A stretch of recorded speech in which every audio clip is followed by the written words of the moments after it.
So hello guys, कैसे हैं आप लोग। मैं हूं आपका होस्ट दोस्त साइलेंट नाइट और आप देख रहे हैं हमारा यूट्यूब चैनल नास्टिक एक्सोन। सो फ्रेंड्स, आज हम बात करने वाले हैं कॉप्स पार्टी की one of the most horror and illogical anime series. मतलब यार, ये पूरा एनिमे ने हद मचा दिया है। इसको इंडिया में एयर नहीं किया गया था बिकॉज आवर सेंसर्ड बोर्ड्स। ये ओरिजिनली एक वीडियो गेम था। इसकी गेम फेमस होने के बाद इन्होंने सेम स्टोरी बेस्ड एनिमे भी बना दिया। इसका हिंदी फैंडम मिल जाएगा जो कि एनिमे टीम डबर्स ने किया है। उस समय एनिमे टीम डबर्स थोड़े न्यू थे, इसलिए उन्होंने इतना खास कुछ किया नहीं है। सो इसका डब हमको प्योर टून्स पे मिल सकता है। वैसे डब कुछ अच्छा तो है नहीं, लेकिन काम चल जाएगा। सो इसके सिर्फ 4 एपिसोड्स हैं जो कि 30 मिनट के हैं, तो आप इसे देख सकते हैं। इसमें आपका ज़्यादा टाइम भी वेस्ट नहीं होगा। और स्पेशल थैंक्स टू शैलेश भाई। मैं इस वीडियो में एक्सप्लेनेशन, प्लॉट होल्स और रिव्यू करने वाला था, बट वीडियो बहुत लेंथी हो रही थी, तो मैंने शैलेश भाई से बात की, तो उन्होंने अपने चैनल पे इसका रिव्यू कर दिया है, तो आप जाके देख सकते हैं। Link is in the description. So शुरू करते हैं विदाउट वेस्टिंग टाइम। एनिमसामी, लेट्स गेट स्टार्टेड। सो आज की वीडियो बहुत लंबी होने वाली है, सो स्टार्ट करते हैं वीडियो विदाउट वेस्टिंग टाइम। एनिमसामी, let's get started.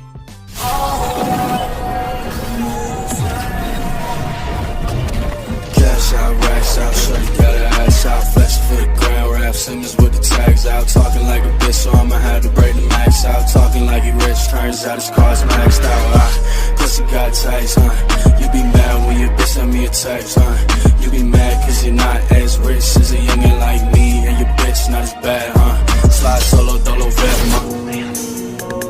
for a nigga, he stuck, I don't get no fuck, call my nigga pint for a pint, we gon' pull up, yeah. Kumo, that's my game. Bitch, we live in lavish. I finesse the pack, make it disappear like magic. Friends, story की शुरुआत elementary high से होती है, जहाँ ये लड़की मायू ये पनौती याद करती है कि आखिर ये एलिमेंट्री हाई में पहुंची कैसे। अब मैं यहाँ बता देता हूँ कि एलिमेंट्री हाई एक ऐसा भूतिया स्कूल है जो एविल पावर से बना है, और इस स्कूल की स्टोरी आपको एनीमे देखने पे विस्तार में समझ में आ जाएगी। So come back to the story. यहाँ ये पनौती कहानी सुना रही होती है, और फिर इसके अंदर का कीड़ा जोर की अंगड़ाई लेता है और इसे जादू टोना करने की सोचती है, और जो कि इसने एक ब्लॉग पे पढ़ा था, और उसमें लिखा था कि ये एक फ्रेंडशिप चार्म है, जो कि असलियत में साची को एवर आफ्टर चार्म था। ये मायू अपना स्कूल छोड़ के जा रही होती है, तो चाहती है कि हम एक दूसरे से कनेक्टेड रहें, तो इसने ये चार्म परफॉर्म किया। इसने फिर जादू टोना किया और फिर एक कागज की डॉल को बेरहमी से फाड़ देते हैं। तभी हमारे थॉर भैया स्टॉर्म ब्रेकर की मदद से साउंड इफेक्ट देते हैं, और फिर सबके नीचे से फट जाती है, और ज़मीन फट जाती है सबके नीचे से। फिर हम आते हैं वापस एलिमेंट्री हाई में, जहाँ सब लोग जोड़े में आते हैं सिवाय इसके। Actually he is the example of अखंड सिंगल। अब जिन्होंने देखा है वो कहेंगे कि भाई ये भी तो अकेली आई थी, लेकिन इसके साथ थी ना ये। वो अलग बात है कि अगर नहीं होती तो ज़्यादा अच्छा था, बेमतलबी घसीटा पटका के मारी गई। एक्चुअली यहाँ हो ये रहा होता है कि ये पागल भूतों को सुंदर और काम बता रही है, फिर उसे ये औरत जो इनकी टीचर होती है उसने इनके बीच टांग अड़ाई, और ये बेमतलब का घसीटा पटका के मारी गई। अब इसने मरने के बाद बहुत गालियाँ दी होंगी इसे। अब चौथे एपिसोड में ये टांग अड़ा हुआ औरत जबर की दस्ती मर जाती है।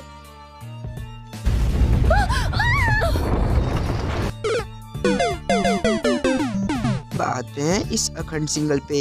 ये भाई साहब फोटो खींचने में इतने व्यस्त थे कि अपनी सेटिंग को भी नहीं पहचान पाए। खैर, इस हालत में पहचानेगा भी कौन। ये वही लड़की के अस्थि पंजर हैं जो घसीटा के पटका गई। अब ये भाईजान लाशों की तरफ इतने अट्रैक्ट हो रहे थे कि ये स्कूल के एविल शॉप से कनेक्ट हो जाते हैं और सन किया जाते हैं। फिर थोड़ी देर में एक जना के इन्हें काट देता है।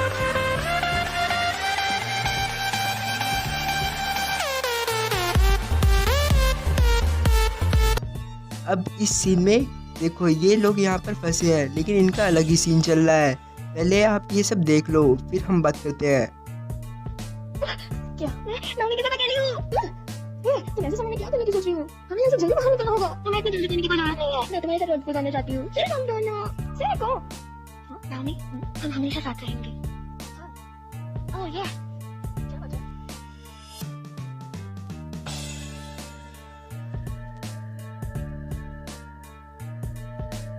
मैंने तुम्हें डरा दिया?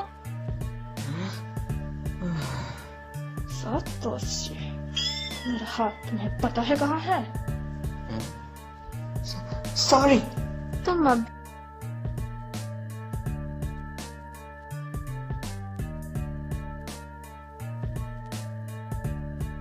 तो अब आप समझ गए होंगे कि मैं किस टाइप के फ्लर्ट की बात कर रहा बहुत तेज हो रहा है, बहुत तेज हो रहा था। मतलब मैं नहीं कह रहा इसमें कुछ गलत है। मैं क्या गलत है? आखिर ये एक हॉरर में है और ये कितनी डरावनी चीज़ है। मतलब ये नहीं रहेगा तो ये ऐसे एनिमे पे कलंक हो जाएगा और ये आर रेटेड नहीं बन पाएगा। इसको 18+ नहीं कह पाएंगे। ये हद है। अपना ओपिनियन मुझे दे कमेंट्स में। अब ये बताओ, ऐसी जगह पे अकेले वॉशरूम कौन जाता है? ये जाती है क्योंकि इसे मना है। उसी बीच इसकी फ्रेंड पे एविल पावर्स कब्जा कर लेती हैं और फिर ये वापस होश में आती है। फिर डर के मारे इस पे चिल्ला देती है और ये पागल औरत थोड़ी लड़ाई होने पे अकेले भाग जाती है। क्यों? क्योंकि इसे मरना है। फिर इसने सुसाइड कर लेती है और तभी ये वहाँ पहुँचती है और देखती है कि वो सुसाइड कर रही है। अब ये बताओ कि आपके सामने कोई सुसाइड करता है तो क्या करेंगे? मैं बताता हूँ। पहले उससे पूछो कि तू मरी क्यों, फिर उससे नीचे खींचो कि बचने की कोई भी गुंजाइश ना रहे। फिर सॉरी बोल के बाल्टी ढूंढने जाओ। अरे पागल लड़की, कंधे पे टिका लेती थोड़ी देर, इतनी वजन नहीं था उसका। ऐसे दोस्त होने दुश्मनों की क्या ज़रूरत है। फिर वो 2 एपिसोड तक उसी बाथरूम में बैठी रहती है और निकलती है तो फिर मरने के लिए उस लाश के पीछे जाती है। अगर पागल, वो मर चुकी है, अब क्या उसका क्रियाक्रम करके मानेगी क्या? स्टोरी के अगले फेस में आते हैं। यहाँ हमें भाई बहन का एक अद्भुत जोड़ा देखने को मिलता है। वैसे ये एक हॉरर स्टोरी है और हॉरर स्टोरी में टॉयलेट लगना आम बात होती है। देखते देखते हमें लग जाती है तो कैरेक्टर्स को तो लग ही जाएगी। तो इस समय इस लड़की यूका को टॉयलेट आती है और इसका भाई सातोशी टॉयलेट ढूंढने जाता है। बट टॉयलेट का हाल कुछ ऐसा होता है। लड़की कहती है थोड़ी देर रोक लेगी लेकिन अच्छी जगह ही करेगी। मतलब ऐसी जगह पे जहाँ हर जगह लाश और अथड़ी पथड़ी हो। वहाँ हाइजीन की चिंता करेगा कौन? खुद ही इतनी फटी रहेगी। मैं तो कह रहा हूँ लाशों के ऊपर खड़े होकर कर डालो। उन्हें कौन सा उठना है और वहाँ कौन सा तुम्हें ताजमहल बनाना है। लेकिन नहीं, लड़की रोक लेगी थोड़ी देर लेकिन साफ जगह पर ही करेगी। फिर थोड़ी देर बाद इन्हें एक लड़की दिखती है, कुछ ऐसी जिसका कुछ पता नहीं और वो कहाँ से आई है, कौन है। लेकिन ये अखंड प्राणी अपनी बहन को उसके साथ भेज देता है क्योंकि इसने इसकी बहन को दीदी बोला और पारिवारिक संबंध बन गया तो इसने भेज दिया। अगर मैं होता तो हाथ के बल दौड़ लगा लेता, लेकिन नहीं, बेवकूफ़ी करनी ज़रूरी है। फिर इतना करने के बाद हुआ क्या फ़ायदा मिला, खुद ही देख लो।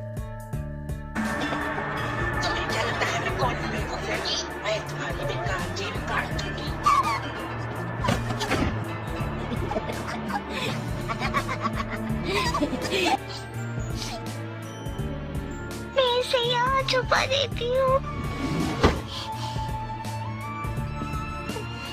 अब दूसरी तरफ इन्हें टॉर्चर सोल्स को आज़ाद करने का रास्ता मिल जाता है और ये 4 सोल्स को आज़ाद कर देते हैं और उनमें से एक सोल इन दोनों को बाहर असली दुनिया में लेके आती है और फिर इस पनौती को सच्चाई बताई जाती है।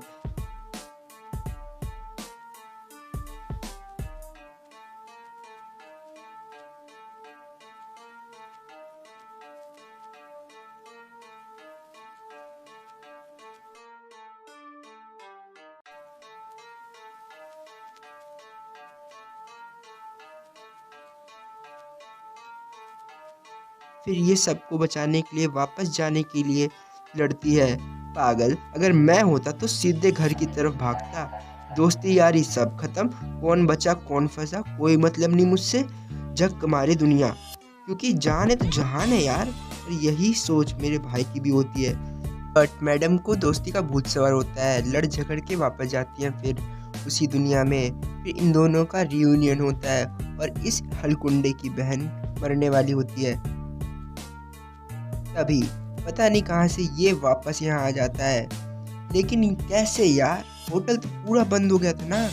अब ये उसे बचाने की कोशिश कर रहे हैं जो ऑलरेडी मरने वाली है। एक आंख बाहर आ चुकी है, पेट के अंदर कैंची है जिसके बचने का कोई चांस नहीं है, लेकिन जो बच सकता है उसे वहीं छोड़ दिया। दिस गाय इज पीड़ित ऑफ प्यार का शिकार। बोले तो आप बैल मुझे मार। मतलब लॉजिक तो कूट कूट के भरा है इस एनीमे में। अब इस भाई के बारे में कुछ बताऊं। ये भाई उस पनौती से प्यार करते हैं और वो किसी और से। मेरा दिल जिस दिल पे विदा है, एक बेवफा है, एक बेवफा है, एक बेवफा है। एंड इन्हें स्कूल की सच्चाई पता चल जाती है कि असली मर्डर प्रिंसिपल था जिसने टीचर और साचिको की मॉम का मर्डर किया था, और साचिको ने ये सब करते हुए उसे देख लिया था, तो वो साचिको को भी मार के दफना देता है। फिर साचिको उसके सपने में आती है, इसलिए वो बाद में जहाँ इसने उसको दफनाया था वहाँ जाके उसकी जीभ काट देता है कि आत्मा के रूप में भी किसी को कभी कुछ ना बता पाए। फिर इस साचिको के अंदर गुस्सा मरने लगता है और ये छोटे बच्चों को किडनैप करके मरवाने लगती है, और उसके बाद साचिको को सब कुछ सच बताया जाता है और इसे इसकी डॉल दे दी जाती है। तब ये सबकी आंखें फोड़ना और जुबान काटना बंद कर देती है। इसकी आत्मा को शांति मिल जाती है। तब स्कूल गिरने लगता है क्योंकि स्कूल साचिको की पावर से टिका हुआ था। तो साचिको मुक्त, स्कूल ख़त्म, स्कूल टूटेगा और सब कुछ ख़त्म हुआ। तभी ये लोग बाहर निकलते हैं, वापस साचिको चाम करते हैं और वापस अपनी दुनिया में आते हैं। रुको ज़रा, ठाकुर के तो सिर्फ हाथ आते हैं। मतलब हाथ पकड़ने की क्या चुल्ल मची थी। कम से कम जिसका पेपर उठाया था उसके स्कूल तो पहुंच जाता और जायदाद भी पूरी तेरी थी। थोड़े प्लॉट होल्स के बारे में डिस्कस कर लेते हैं। अपनी दुनिया में क्यों नहीं पहुंचा ये बता देता हूँ। तो सातोशी ने अपने पेपर का टुकड़ा नाओमी को दे दिया और अपने लिए उसने यूया का पेपर यूज़ किया और सबको ये बताया कि उसकी बहन यूका का पेपर है, क्योंकि ये जानता था कि किसी और का पेपर यूज़ करने से कुछ भी हो सकता है। और यही बात इस समय ये इससे पूछ रहा है कि अगर किसी ने किसी और का पेपर यूज़ किया तो क्या होगा। तो यूकी घोष कहती है कि उसे भी नहीं मालूम, वो नहीं जानती कि किसी और का पेपर यूज़ करने पे क्या होगा। तो यहाँ से ये पता चलता है कि एक लड़के ने एक लड़की के लिए खुद को सेक्रीफाइस कर दिया, एज ऑलवेज। औरत का चक्कर बाबू भैया, औरत का चक्कर बहुत बेकार होता है। बताता हूँ कि सातोशी के साथ हुआ क्या। यहाँ 3 कंडीशन है। पहली, हो सकता है कि हाथ पकड़ने की वजह से उसके हाथ इनके साथ आ गए हों और बॉडी दूसरे स्कूल पहुँच गई हो जिसके पेपर का पीस उसने उठाया था। दूसरा, सातोशी मर गया हो। तीसरा, या फिर वो अभी भी एलिमेंट्री हाई में कहीं फंसा हो। यहाँ हम देख सकते हैं कि नाओमी टोटली एविल पावर के वश में आ जाती है और इसकी हालत बहुत ही ख़राब थी। वो आधी पागल हो चुकी होती है। इसको देखते हुए हमें समझ में आता है कि जो लोग एलिमेंट्री हाई उस भूतिया स्कूल में मर जाते हैं तो उनका अस्तित्व असली ज़िंदगी से कम्प्लीटली ख़त्म हो जाता है, पर जो लोग वहाँ से वापस आते हैं वो पूरी ज़िंदगी उन मेमोरीज़ के से रिकवर नहीं कर पाते हैं। उनको पूरी बात याद रहती है। इसलिए नाओमी की माँ को लगता है कि नाओमी अपने इमेजिनरी फ्रेंड्स के बारे में बात करती है। अब यहाँ पर हम बताते हैं कि किशिनुमा मतलब ये लड़का वापस एलिमेंट्री हाई में कैसे पहुँचा। तो इसका आंसर मूवी में नहीं है, इसी पर बेस्ड गेम में है। तो ये पनौती लड़ाई करके वापस चली जाती है। फिर थोड़ी देर बाद इसे बहुत गिल्ट फील होता है और यही यूकी के घोष से रिक्वेस्ट करता है कि वापस इसे ले चले एलिमेंट्री हाई में, और वहाँ जाके ये उसको बचाता है। Again sacrifice as always. अब नेक्स्ट क्वेश्चन ये है कि आयुमी को कैसे मालूम कि किबिकी का मर्डर नाहो ने किया है। तो नाहो एक ब्लॉगर थी और उसी ने ये साचिको चाम को गलत लिखा था, जिससे हमारी पनौती ने पढ़ा और सबको यहाँ लेके आई। तो नाहो को लगता था कि किबिकी उसकी फ्रेंड मर चुकी है और उसे अब सोल्स की ज़रूरत है। तो इसने गलत ब्लॉग लिख के रियल वर्ल्ड से इसके लिए लोगों को बुलाती थी, क्योंकि अभी तक उसके माइंड को स्कूल कंट्रोल कर रहा था और उसे दिखा रहा था कि किबिकी को सोल्स की ज़रूरत है। लेकिन जब उसे पता चलता है कि उसी ने किबिकी का मर्डर किया है तो वो बहुत ज़्यादा गिल्टी फील करती है और पोजेस्ड हो जाती है और उसकी आत्मा को शांति मिल जाती है। जरा सब्र करो। इस एनीमे से हमें क्या प्रेरणा मिलती है? सबसे पहला, लेट नाइट स्कूल में ना रुको, सीधा घर जाओ। दूसरा, ऐसे जादू टोना वाले दोस्तों से दूर रहो, खासकर जब वो पनौती हो। सच पनौती। तीसरा, अपने जुबान और आंख से फटे तक प्यार करो। और चौथा, लड़कियों की मत सुनो, खासकर ऐसे वक्त पे, जिंदा बचे रहोगे। पांचवा, इंसान के अंदर हड्डी नहीं होती, वो पूरा का पूरा अतड़ी पतड़ी से बना होता है। और सबसे बड़ी प्रेरणा, ये पूरे एनीमे में सबसे बड़ी पनौती थी, मतलब लिटरली यार। हॉरर स्टोरी इसने सुनाई, जादू टोना इसने किया, भाई बचा हुआ था इसने भड़काया, ये बच गई वो मर गया, टांग अड़ाने वाली औरत इसके साथ थी तब मरी। पनौती तो थी यार ये। It's her choice. अच्छा। सो फ्रेंड्स, अगर वीडियो अच्छी लगी हो तो प्लीज़ लाइक करो, शेयर करो, सब्सक्राइब करो। अगर कुछ छूट गया हो तो प्लीज़ कमेंट करके बता देना। और हाँ, रिव्यू के लिए शैलेश भाई के चैनल पे जाओ, link is in the description. Thank you for watching, till then stay home, stay safe.